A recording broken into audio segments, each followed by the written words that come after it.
Welcome to Buzzworthy Business. I'm your host, Chris Budhoff, and joining me here in the studio is Bryan Langley with Cyber Florida. Bryan, how are you? Yeah, good seeing you. Thank you. Yeah.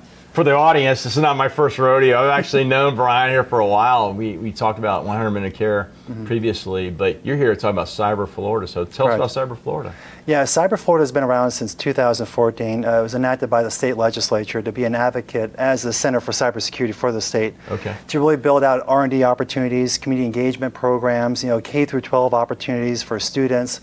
We are really invested in supporting our communities through advancing, cyber hygiene for small businesses.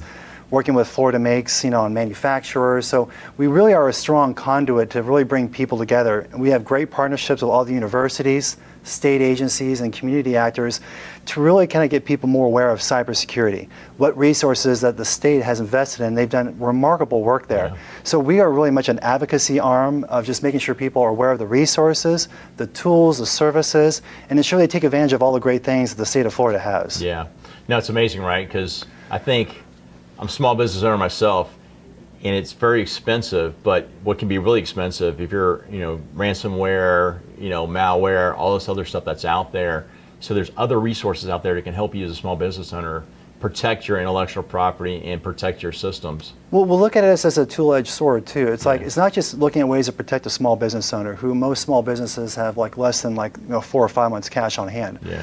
But also look at the things that we can do to help you with the resources so they can make informed decisions. The small business development centers are great resources. Okay. Cyber Florida is great resources.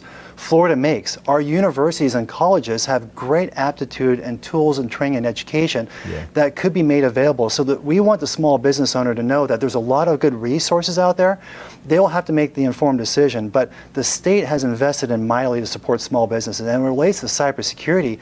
There's a lot of good resources out there. We just want to do a better job telling people what's out there. You're not alone. Yeah. Take advantage of these tools, and at the same time, you're helping us support not just the ecosystem of Florida, but maybe our national security interests. Oh, yeah. Maybe what we're doing in healthcare. So the role of the small business owner is essential, and we want to be lock and step with them when it comes to cybersecurity, because it is a very difficult environment to navigate. But we are like a sole source provider. If you have questions, come to us, get you connected to small business development centers.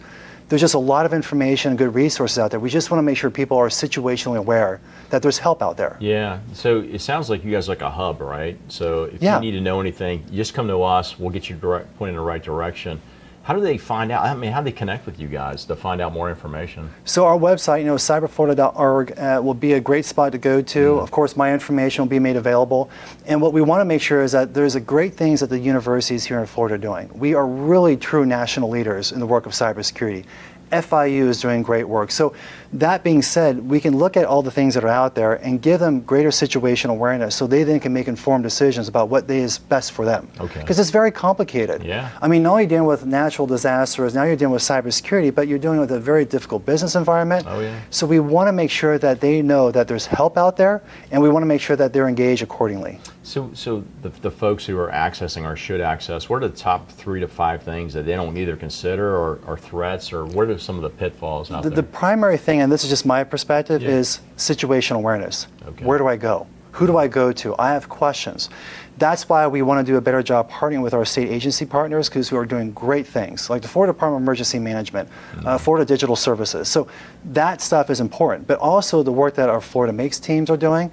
Those are those things that we want to advocate for, because that's the first question is, where do I go to for help? What can I do? What can I do? Yeah. I don't have a lot of money to hire a CISO. We do know through the data we've collected through critical infrastructure sectors that about 40% of our critical infrastructure entities in Florida don't have a CISO. Oh. So what about the small business owner? Yeah. So therefore, we want to make sure we complement that, providing educational tools if they exist, tabletop exercise, incident response templates. The goal is to make sure that we provide them resources, but the first thing we need to do is make sure that they're aware that there are things out there. Okay. Do you help them with that inventory to go, this is what you need? And so because you look at each of these folks, they may not know what they need, but you can take a look and go, you probably need to consider the following things. Yeah, the one thing is a critical, again, if you have the time, is, assessing an assessment, like just making sure, where do I begin? Right. And that's a critical thought we can walk people through.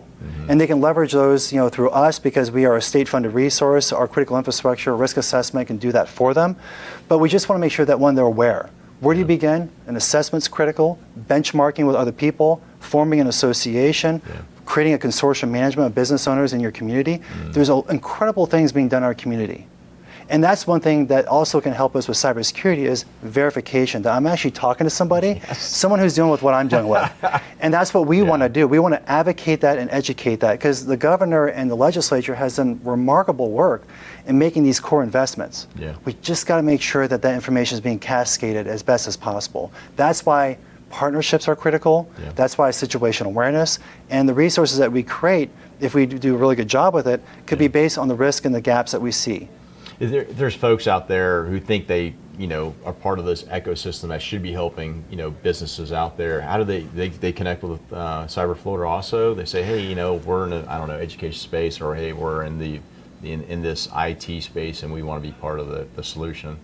Yeah, I would think, because especially with like our colleges and K through 12 is a great example. The state of Florida through Cyber Florida is hosting a conference for over 1,000 high schoolers. The engagement, the desire to be a part of this has been overwhelming, and Cyber Florida is helping get people to this conference. That's happening in a couple months.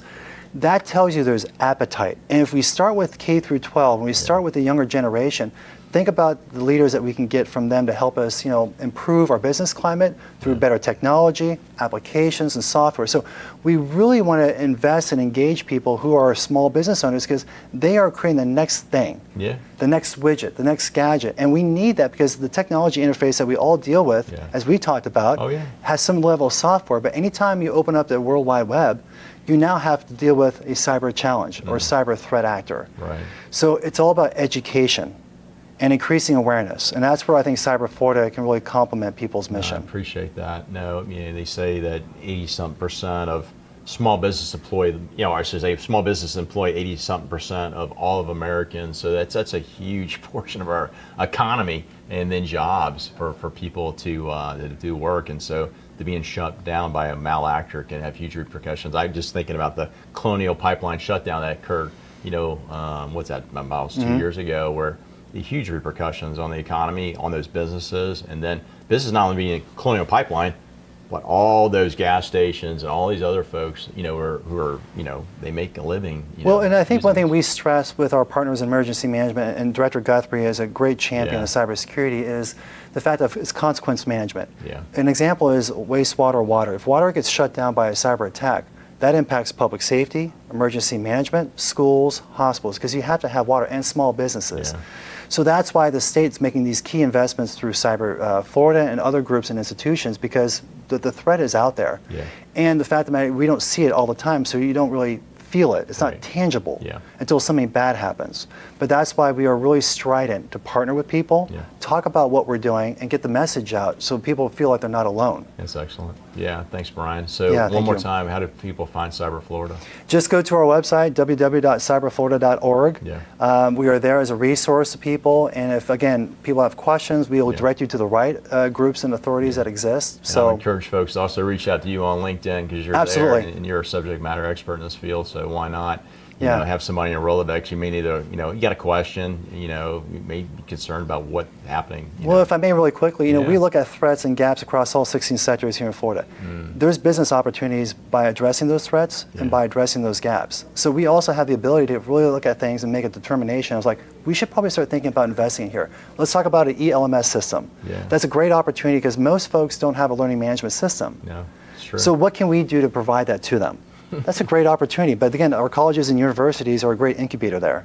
We just have to make sure people are aware that there's a lot of resources. We just have to make sure that they can go to us, and we can kind of help them if need be. That's awesome. Thanks, Bryan. Yeah, thank you. Hey, folks, I encourage you to take a look at our show notes. Take a look at the Cyber Florida and what's occurring here in the state. Even if you're outside the state, you may have some interest in what we're doing out here in the free state of Florida. Encourage you to reach out to Bryan and I on LinkedIn and other forms of social media. We'll see you in our next segment, and live with gratitude.